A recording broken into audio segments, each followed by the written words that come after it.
Hey everybody, welcome back to the channel. My name is Jason and the channel is The Everyday Card Collector. In today's video, we're going to look at another avenue for collecting vintage and collecting period on a budget or things that might be a little less expensive. And this particular run of cards is kind of got me in a quandary. It's something that I could never understand why these particular cards come in at a lesser value than the standard base card of a particular player. And I'm talking about multiplayer cards. I've said it on the channel 1,000 times.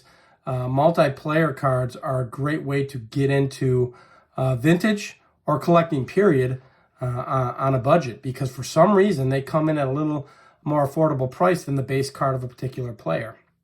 So I kind of figured I would show a bunch of multiplayer cards that I have, and these range from just cards of multiple players who happen to be on the same card, or even like the leader cards, if you will. So the home run leaders, RBI leaders, ERA leaders of that era, they were multiple player cards. And for whatever reason, which I still don't understand and, don't have enough knowledge to even say why it's like this, they come in at a cheaper rate. And I'd love anybody's opinion on that. If you have an opinion on that, please, in the comments, let me know why you think multiplayer cards come in at a more affordable rate.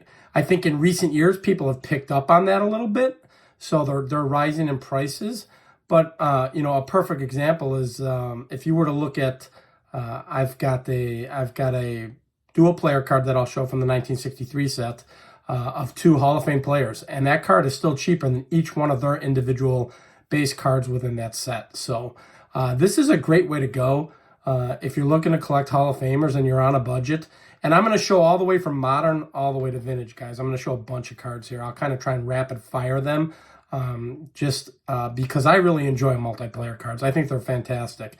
And I'll explain on a few of them why I bought them or why I have them in the collection. But yeah, this is another another affordable way to kind of look at the hobby. If you're looking to save some, pinch some pennies, this might be an option for you. So we'll get the camera turned around. Like I said, we'll go from modern to vintage, and I'm going to show a bunch of multiplayer cards. So let's get into it.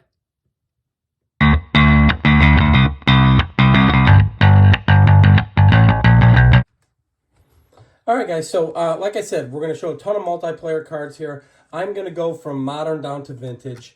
I'll kind of, explain why I have some of these in my collection. A lot of the modern stuff may have even been pulled from packs. I don't really buy a ton of modern singles, but if I pulled them from a pack, and I thought it was a significant card, I went ahead and sleeved it up. Now, I don't rip a lot of wax either. So this is, maybe I buy 5 or 6 packs a year. So this is what would have come out of those in a lot of the modern stuff. But some I purchased, and if I purchase them, I'll let you know. So we'll just kind of start rattling off here. So this is the most recent, this 2024, Elites of the Game. I must have pulled this from a pack because I don't remember purchasing it as a single. But why did I sleeve it up? I think these are 2 significant figures in today's game in Mookie Betts and Shohei Ohtani.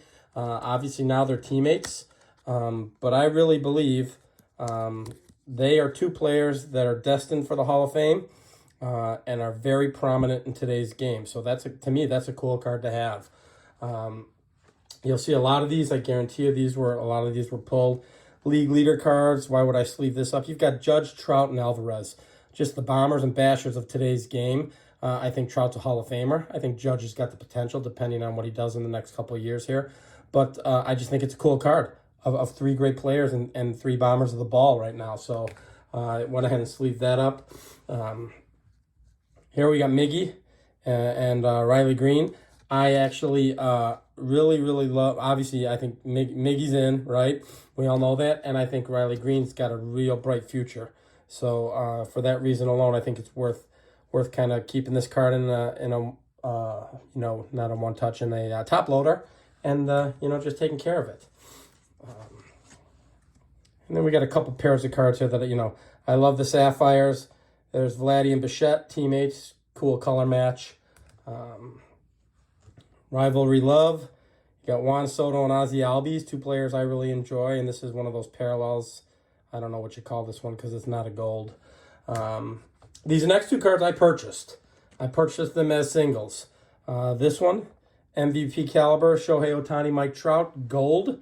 Why did I purchase this? Again, I think these two players are both locks for the Hall of Fame. Well, I shouldn't say locks. Yeah, I can call it locks. I think they're both generational players, particularly Shohei. And if Trout can do a little bit of a turnaround here and have 3 or 4 more good years towards the tail end of his career, this is just a real significant card to me. And I'll kind of put it off on the side, and we'll talk about it a little bit more down the road here. Guess this is the dual player card, 2 players again, same 2 players, Trout and Shohei. Why is it significant to me? It was Shohei striking out Trout to win the World Baseball Classic. I think that's a piece of baseball history. I did a video not too long ago where I was intrigued by potentially grading some of the tops and out cards, and I went ahead. I didn't go ahead and do that because I just find it very difficult to grade modern cards. To me, those are hobby dollars that can be used on vintage cards, so I just kind of kept it in its one touch. All right, so now we're stepping back in time a little bit. These were cool back in the day. I don't even know. I think this is 98 or 99 Topps Finest. I still have the coating on them. Split screens. So there's Kerry Wood and Roger Clemens. One side is a refractor, one side is not. So you can kind of see that Kerry Wood is refractor, but Clemens is not. Just cool cards. Same thing here. Split screen. 98, 99, McGwire, Sosa on the run for on the home run trail. That was huge. McGwire's refractor. Sosa is not. And now we're going to start to step into vintage, guys. I just wanted to show some of those modern cards because I think they're awesome. So here we got 75 home run leaders, Mike Schmidt, Dick Allen, 2 Hall of Famers. Very cool. So again, leaders cards.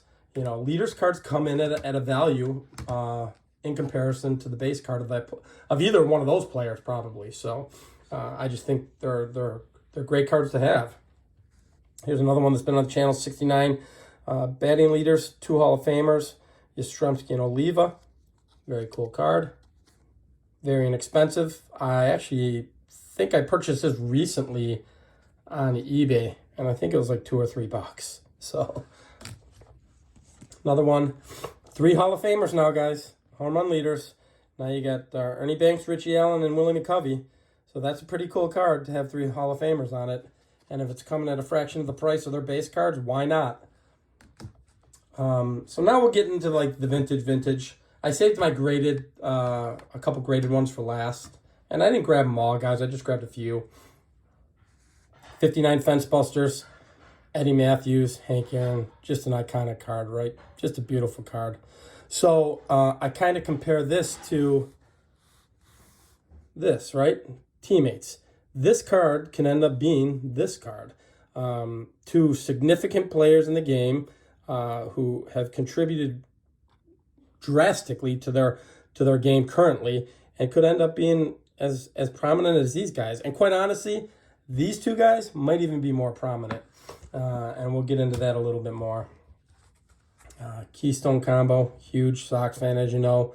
So those are my 2 guys. Great card to add to the collection as a Sox fan. You got Nelly and Aparicio on the same card. Another leaders card, guys. But what was fantastic about this is it's a Venny, right? So it's my only Venny in the collection right now, and I want to start to get into Vennies more. But you want to save a couple bucks? Get a leaders Venny. Get a 64 liters Venny, get a 67 liters Venny in comparison to a base card, and you'll save some money. This was virtually nothing. I think it was $35, guys, for Hall of Famer Harmon Killebrew, Venezuelan, 1964 Venezuelan in a 2 with a decent back. So, most of these backs are shredded because they were pasted into books and whatnot. But $35 for my first Venny. That's a pretty good price. Now we're getting into some iconic dual player cards. This is probably one of my favorites of all time. 63 Pride of the NL. Willie Mays and Stan Musial. How do you go wrong? I just think it's a beautiful card. I do not have the 64 tops in the NL, Aaron and Mays. I need to get that, which is another pretty prominent dual player card. This one, I think, is the most prominent in my collection when it comes to dual player cards. 1958 tops, Mickey Mantle, Hank Aaron. World Series batting foes. What a beautiful card. So I kept this one on the side and said that it could be compared to, the status of the Eddie Matthews, Hank Aaron.